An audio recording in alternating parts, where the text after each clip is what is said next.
আজকের এই কর্মসূচি গীতা পাঠে আপনি অংশ নিয়েছেন, কি বলবেন? এটুকুই বলবো, আরও মানুষ আসুক, আমরা শিকড় যেন না ভুলে যাই। এবং যেভাবে কালকে মুর্শিদাবাদের মতো জায়গায় বাবরি মসজিদের রিপিট করার চেষ্টা করেছে, সেটা কখনো সফল হতে পারবে না। যতই তারা চেষ্টা করুক বাবরিকে রিপিট করার, তত গীতা পাঠে 4 লক্ষ আজকে এসছে, কালকে 4 কোটি আসবে। একটা জিনিস বলা হচ্ছে যে অনেকে বলছেন যে সামনে যেহেতু নির্বাচন রয়েছে, গীতা পাঠ সেই উদ্দেশ্যে, আপনার কি মনে হয়? দেখুন, আগেও গীতা পাঠ হয়েছে, ঘরে ঘরে গীতা পাঠ হয়।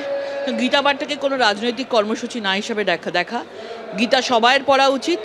এবং শ্রীকৃষ্ণ কত বছর আগে সেই গীতার আজকে বাণী আজকে অক্ষরে অক্ষরে মিলে যাচ্ছে। সুতরাং গীতা কখনো রাজনীতি হতে পারে না, গীতা প্রত্যেকের ঘরে ঘরে আছে।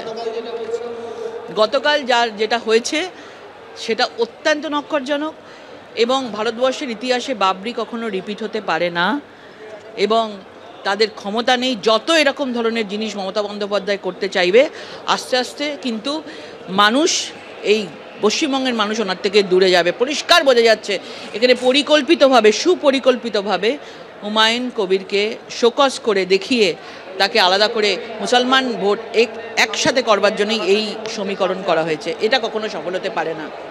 আজকে আপনারা যে এখানে এসছেন, সেটাও কি মানে হিন্দুত্বের কোনো বিষয় থাকবে, বা সামনে যে বিধানসভা নির্বাচন রয়েছে সেই জায়গা থেকে এক করার একটা কোনো প্রচেষ্টা? দেখুন, হিন্দুত্ব মানে ভারতবর্ষের মাটিটাই দেখুন, প্রাচীনভাবে দেখুন গীতা, উপনিষদ, বেদ, ভারত তো এটা দিয়েই তৈরি হয়েছে, সেখান থেকেই তো সব জাতি তৈরি হয়েছে।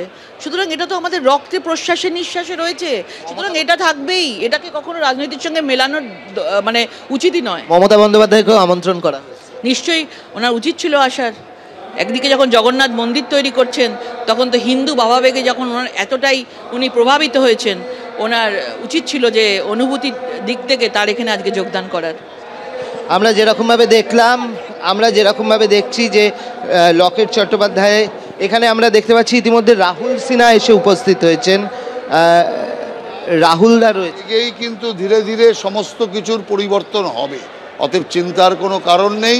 যে ধীরে ধীরে মানুষের মধ্যে আবার ধর্ম জাগরণ হচ্ছে, আর ধর্ম জাগরণই পাপকে শেষ করবে। রাহুলদা, এই গীতা পাঠে কি বিধানসভা নির্বাচনে কোনো প্রভাব রাখবে মনে হয়? দেখুন, আমি কোনো রাজনীতির সাথে এটা জুড়তে চাই না, তবে স্বাভাবিকভাবে এখানে যে সরকারটা চলছে সেই সরকার অনুপ্রবেশকারীদের সমর্থক সরকার। সেই সরকার যেখানে রামচন্দ্রের বিরোধী সরকার, শ্রীকৃষ্ণের বিরোধী সরকার, বজরংবলীর জয়ন্তী করলে লাঠি খেতে হয় সেই সরকার। অতএব স্বাভাবিকভাবেই বিধর্মী সরকার যদি থাকে, ধর্ম বিধর্মীকে নষ্ট করবেই, বিধর্মীকে ছারখার করবেই, এটাই স্বাভাবিক। আজকের কর্মসূচিতে দেখা যাচ্ছে যে মুখ্যমন্ত্রীকেও আমন্ত্রণ জানানো হয়েছে, কিন্তু এখানে মূলত উপস্থিতি আপনাদের বিজেপি নেতৃত্বেরই চোখে পড়ছে। না, মুখ্যমন্ত্রী আসবে না তো। মুখ্যমন্ত্রী এলে পরে তো ভোট কমে যাবে। তার কারণ যে মুসলমানরা যদি এখন খেপে যায়, তাহলে মমতা ব্যানার্জির সর্বনাশ। এক তো হচ্ছে অনুপ্রবেশকারীরা ভেগে যাচ্ছে, অনুপ্রবেশকারী ভাগার পরে তারপরে যদি আবার মুসলমান অনুপ্রবেশকারীরা খেপে যায়, তাহলে তো তৃণমূলের ক্ষেত্রে সর্বনাশ।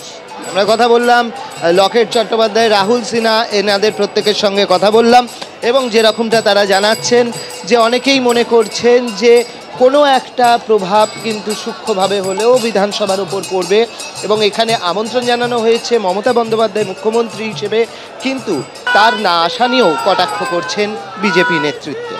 এবিপি আনন্দ, এগিয়ে থাকে, এগিয়ে রাখে।